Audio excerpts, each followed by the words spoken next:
I think if the public had any knowledge of the amount of engineering work and the amount of licensing rigor, the amount of testing, I think people's concern would very quickly go away when anything has to do with spent fuel.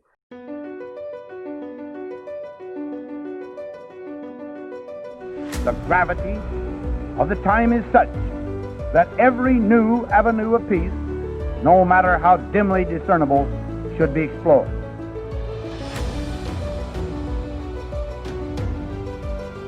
Never before in history has so much hope for so many people been gathered together in a single organization.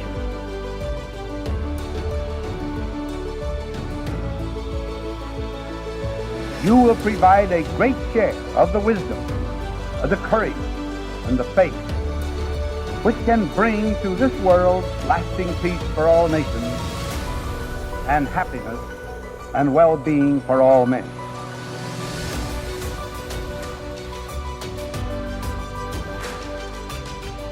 Hello, Amir. Thank you so much for joining me on Sides of Nuclear. It's such a pleasure to have you on here.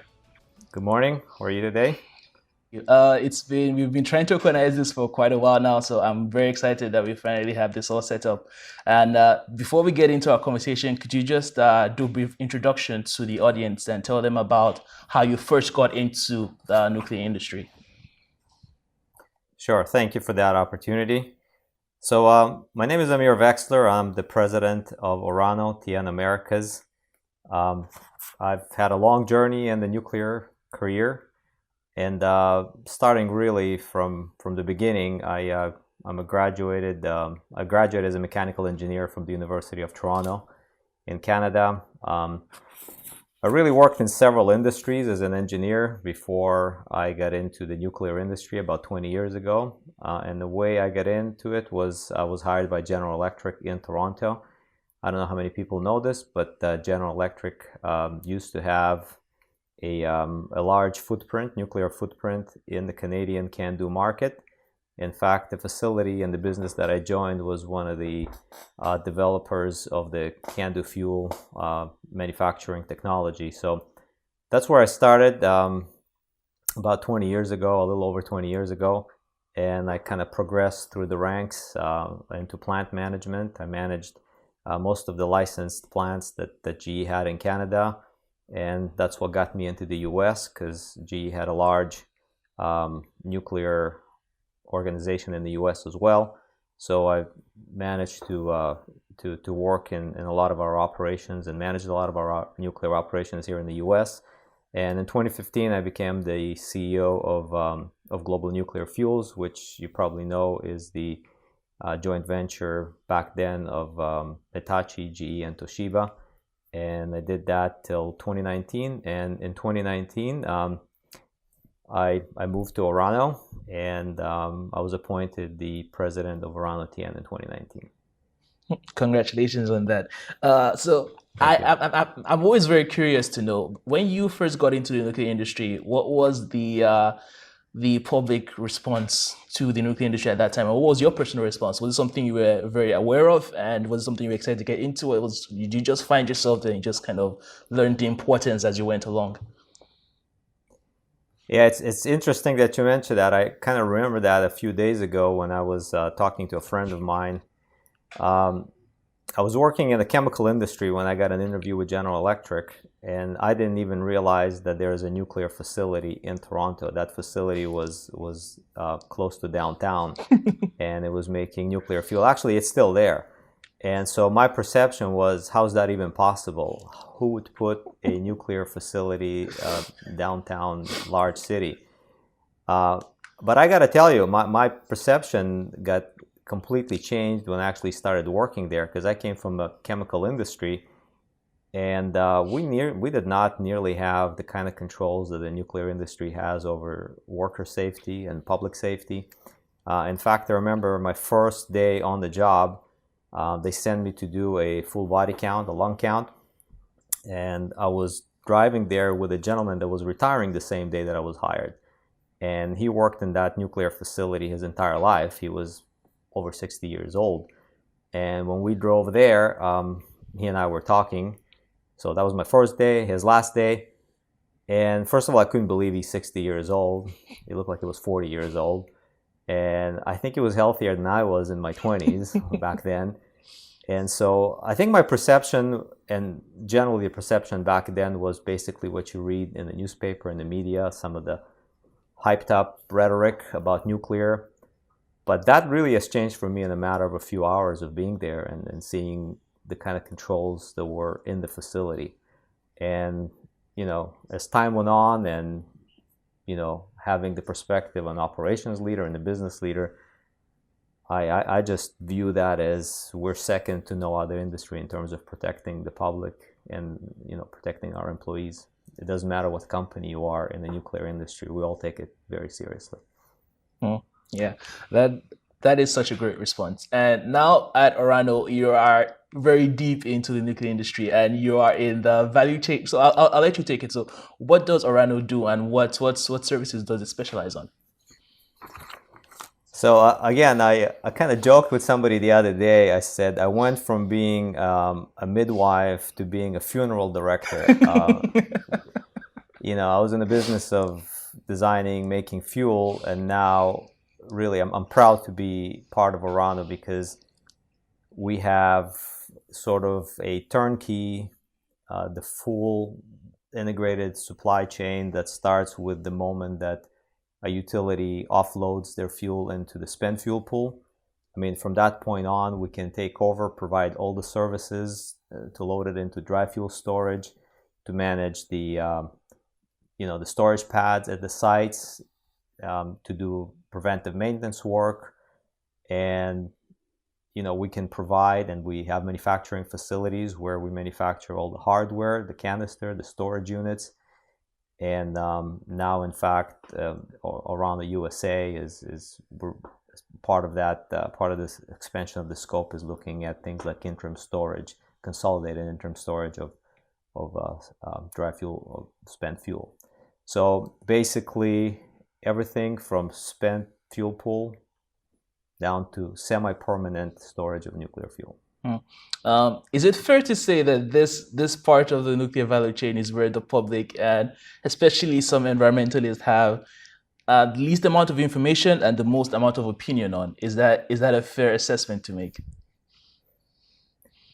Yeah, I think the media, movies, cartoons have done us no favors in that it's just a complete exaggeration of what this business is about. I think if the public had any knowledge of the amount of engineering work and the amount of licensing rigor, the amount of testing, the amount of quality control that goes into fabricating, installing, servicing, and maintaining a dry fuel storage system, I think people's concern would very quickly go away when anything has to do with spent fuel. You know, some of the stuff, I mean, all this stuff is really designed. I mean, our systems are designed and built even beyond design basis for things like seismic and floods.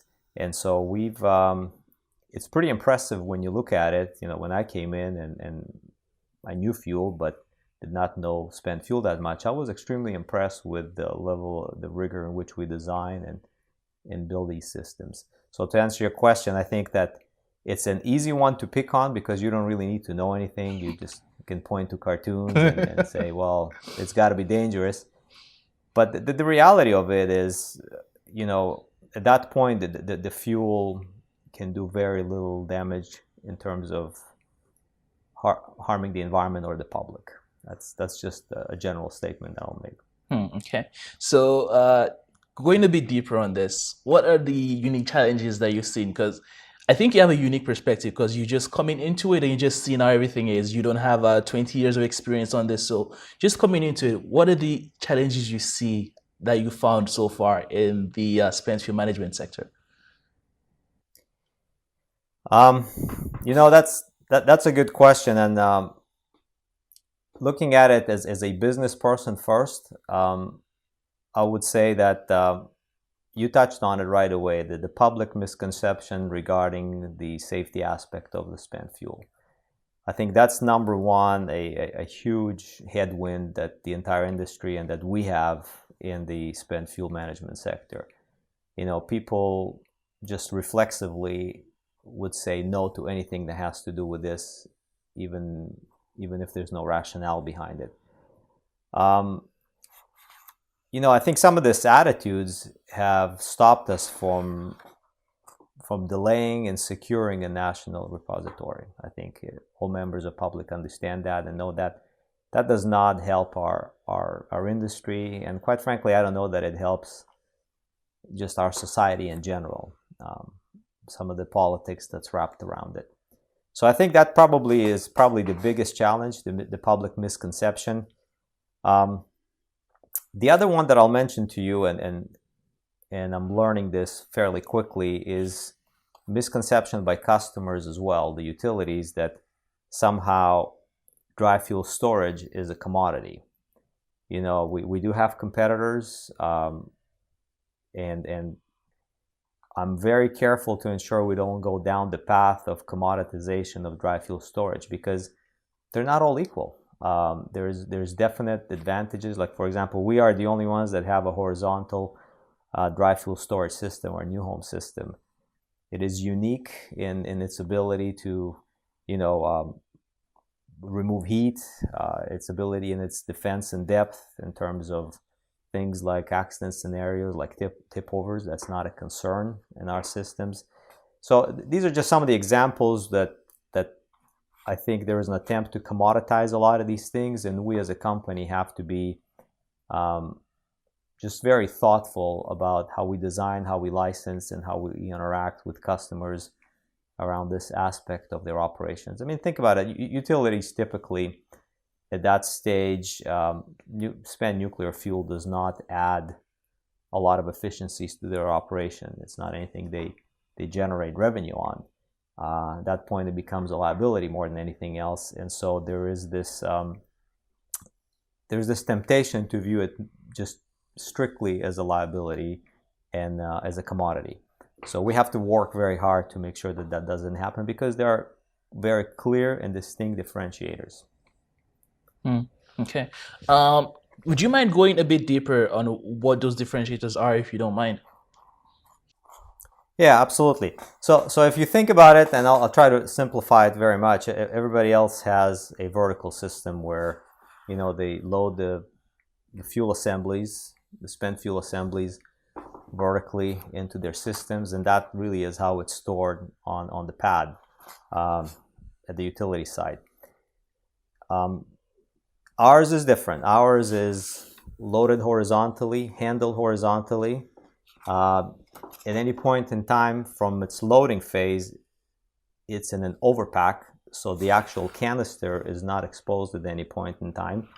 So if there is an accident scenario of something falling or the canister being lost control of, ours is way more protected in that handling, chain of custody, if you will, until the point where it's inserted into the horizontal storage module. And so that's number one. Number two, just from a heat removal standpoint, I mean, you got to understand these fuel assemblies and the systems are still hot for a little while, and so there has to be an ability to remove the heat.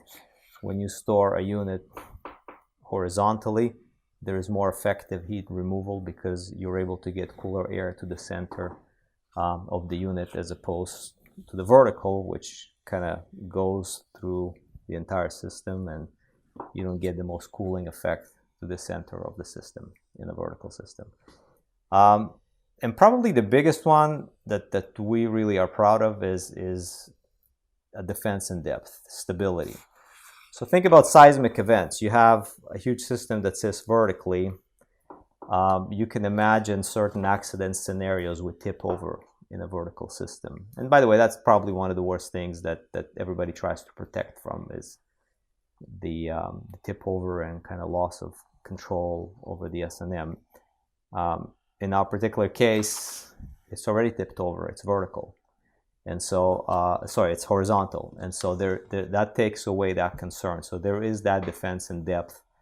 And in my opinion, that's probably the biggest one that people need to be very mindful of. Okay, and I guess we can talk about spent fuel management without, because you kind of mentioned it earlier quite briefly when you talked about a more permanent solution to this. And in the USA, there was a lot of talk about the UK Mountain repository. So that has been a very long conversation, and it's still developing, even though it's not really going as many people want it. So, what are your thoughts on having a long-term solution to nuclear waste in the USA?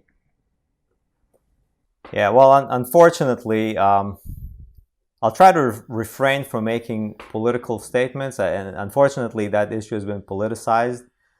And the reason why it was allowed to be politicized is because the lack of education of the general public.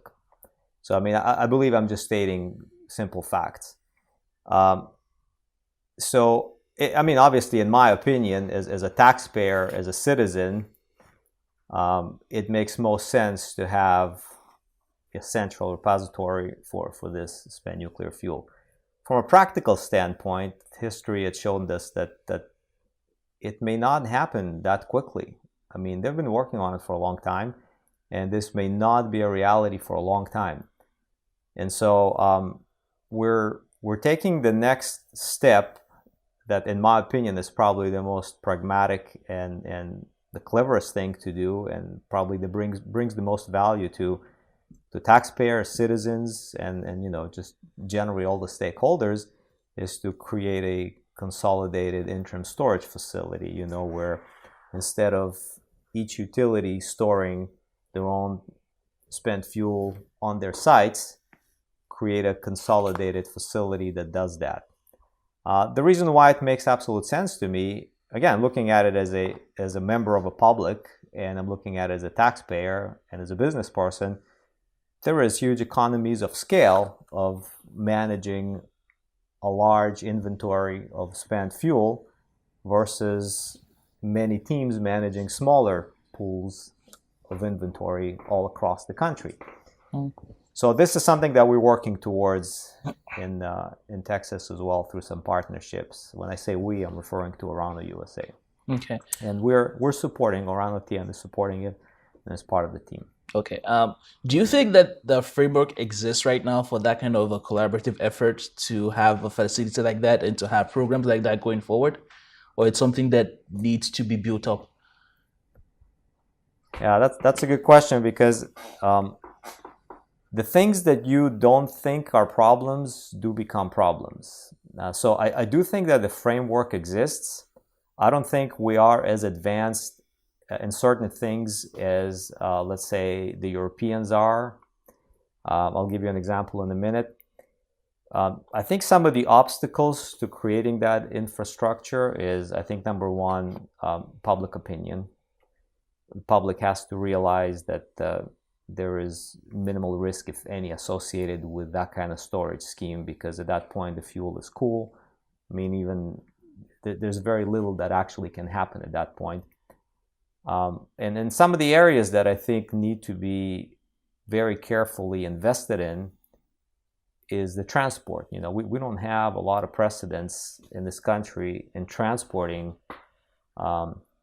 spent nuclear fuel, be it trucks or be it railway or barges. So that becomes a very key component of this consolidated storage idea. So to answer your question, I think that we are building that infrastructure now. And for example, in Europe, it's already developed, it's already rehearsed, it's been done so many times. And this is where some of our value as Orano comes as well, because we have a huge parent company in Orano TN in France and in Europe, and that is really a matter. All these transport events are a matter of routine. They have an emergency preparedness center that is manned around the clock when these happen, and so there's a lot that we leverage from them and learn from them and make sure we put in practice here when that happens.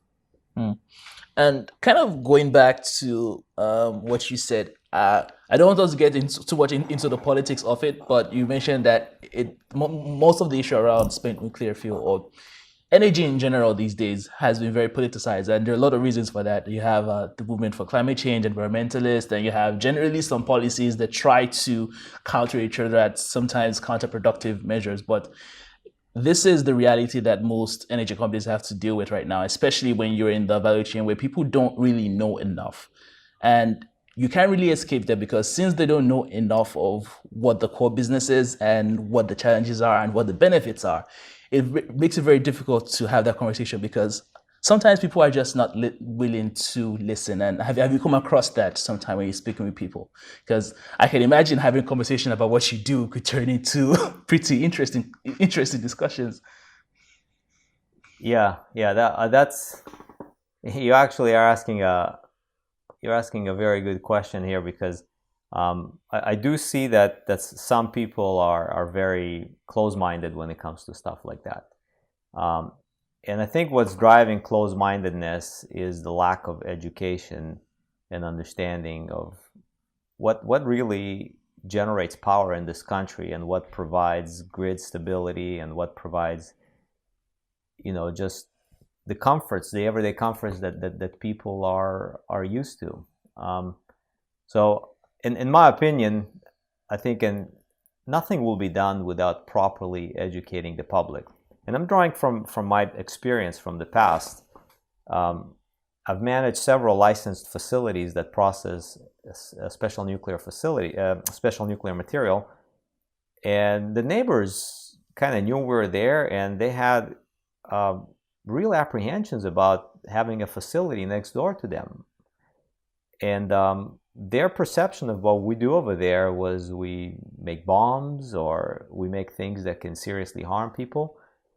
Once we invited people to open houses, once we held open houses with neighbors and even toured people through what we do, I think people tend to agree that this is minimal risk. I see working at any other plant as being a higher risk issue to the environment or to the neighborhood than actually working in a nuclear facility like I'm describing. So in my opinion, an education campaign has to be very important. And I think the NEI is doing a decent job at it, particularly in the last, I'd say, 5 years or so, utilizing social media. I mean, I see it all the time, just the general education that's being put out there. But I think we just need to do a little more. The recent developments, you saw the government throwing its weight behind U.S. nuclear leadership in the world. I honestly don't know how we could be leaders out there in the world without having the ability to fully close that nuclear fuel cycle. I'm not even talking about the ability to recycle some of that fuel that other countries, for example, France has the ability to do that. They do that. They utilize it in Japan. I mean, we really are not that advanced when it comes to that. And I think if we truly mean to be leaders out there in the nuclear industry, we got to be able to address the entire fuel cycle, including storage, possibly recycling as well. Mm-hmm. And how early do you think this education needs to start? Because this is something I've heard quite a lot in my interviews and just in conversations with people in the nuclear industry. Because the example you gave about having open houses, because once they actually get the right information and they see it in practice, and someone explains to them what the benefits are, their opinions tend to change very quickly, because it's very hard to have biases in your mind when you have evidence very firmly put in front of you. So how early do you think it's best to start having these conversations before they learn from cartoons and from exaggerated news articles that tell them not necessarily the right things that they should be learning? Yeah. I can tell you what I think is most impactful. I am not certain is the most effective just because of the numbers. I think the most impactful, and I've seen this firsthand, is when people that work in our industry or people that live close to where we operate, they become the advocates in educating their neighbors, their coworkers, their church members And I've seen this firsthand when somebody that is completely uneducated says something like, "Oh, is that the place over there where you guys make dangerous nuclear bombs?"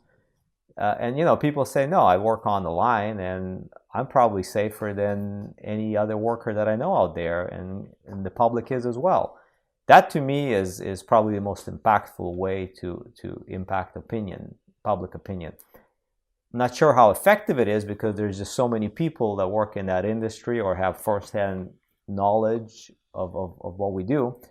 So somehow we as an industry have to figure out how to educate. I think social media has gone huge for us, has done really well for us. I've seen opinions change.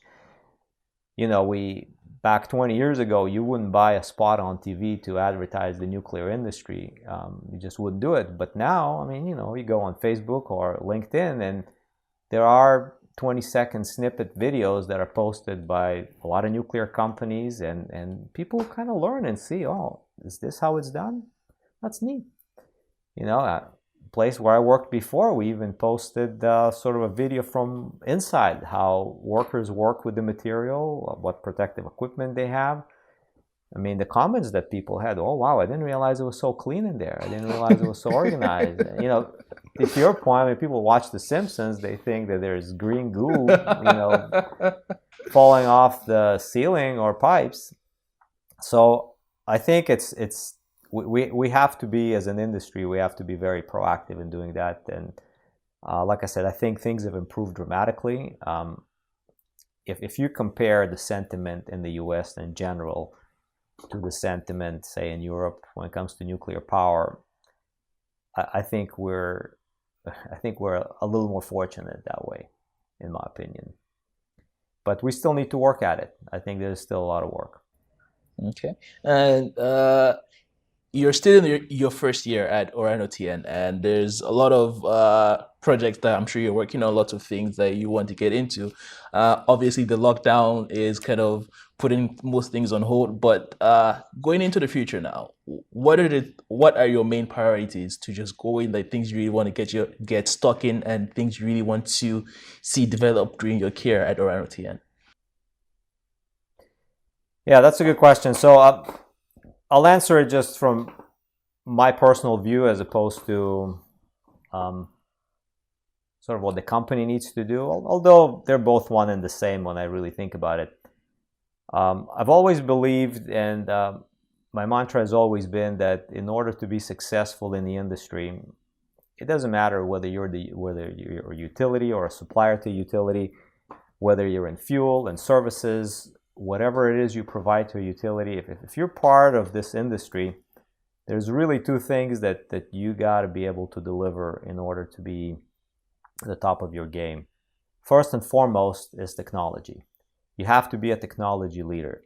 This is a fast evolving industry. Now, when I say technology, I'm talking about a customer, a utility, has to derive value from what you've created.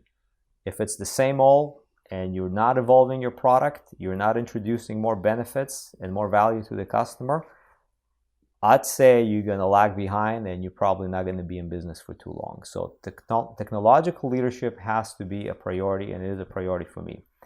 Number two, not far behind in terms of importance, there has to be a strong cost position in the market. A lot of our customers, I'd say most of our customers, if not all of them, have cost pressures. Particularly now, post the virus, and they had a significant impact to their revenues. I'm not even talking about the ones that are in the deregulated market that have merchant fleets. They have extreme cost challenges. We have to find a way to be cost competitive, and we have to find a way to transfer that cost competitiveness to our customers.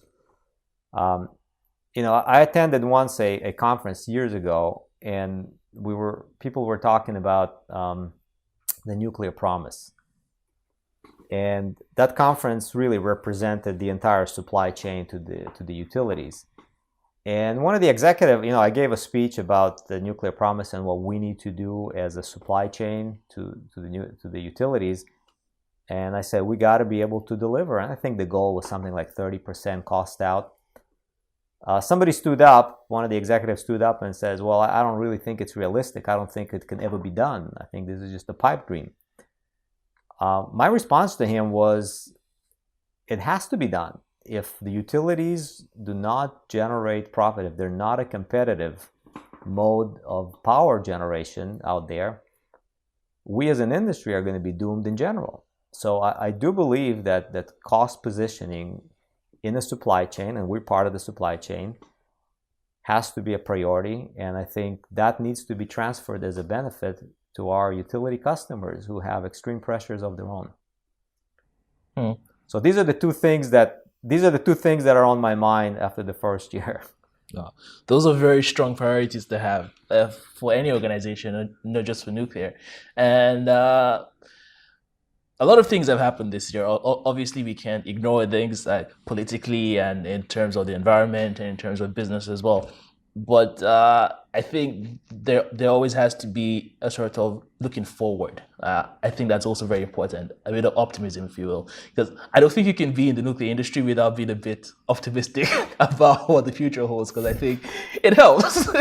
I think it's very important. So what are you most excited for the future of nuclear? What do you want to see go up in terms of technology or in terms of public opinion? What just excites you in the next few years for the nuclear industry? Yeah, so I'll the one thing that I think we as an industry, we hit a big slump in 2011 post Fukushima events. I think that was a watershed event for the entire industry. A lot of new builds were impacted. The industry just contracted significantly and quickly, almost overnight. I think that allowed a lot of competition from abroad, from sort of like state assisted companies and enterprises to take a lot of leadership in the world market when it comes to nuclear. So what's exciting to me is I'm finally seeing a turnaround just from a governmental level, where everybody throws their full weight behind the nuclear industry and saying, we have to be a competitive industry out in the world. There's benefits that by far exceed just jobs in the US, although that's a great advantage and a great benefit. I mean, there's a lot of political reasons why we want to be leaders in the nuclear supply world. That's just a simple statement. I think generally there's that recognition finally now. So I think the Department of Energy I've never seen that much support from the Department of Energy to the various projects and the development of the new generation of reactors. I'm sure you're aware of that. That probably is the most exciting thing for anybody in the industry, is to see something in terms of generation being built.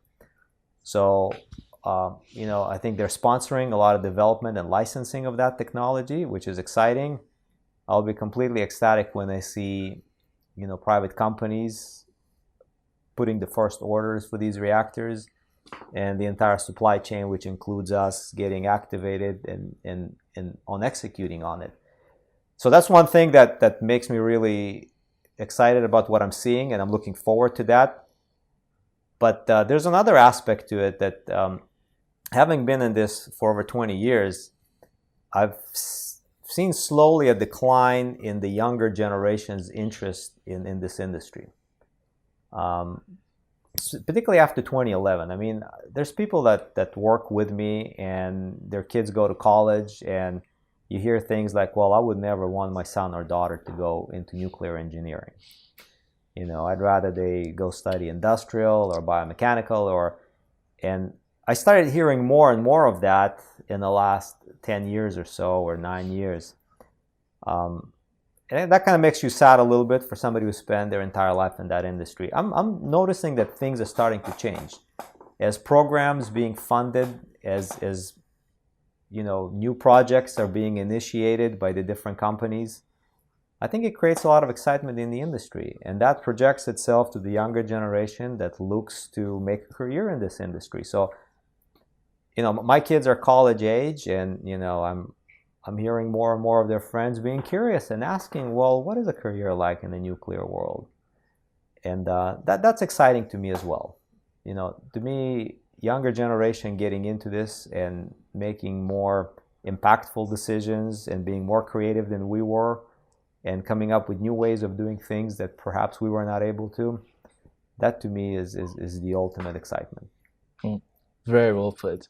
Amir Vexler, thank you so much for joining me on the Tides of Nuclear. It's been great having you as a guest. Thank you so much. Thank you. It was my pleasure. And initiate at least a new approach to the many difficult problems that must be solved in both private and public conversation if the world is to shake off the inertia imposed by fear and is to make positive progress toward peace.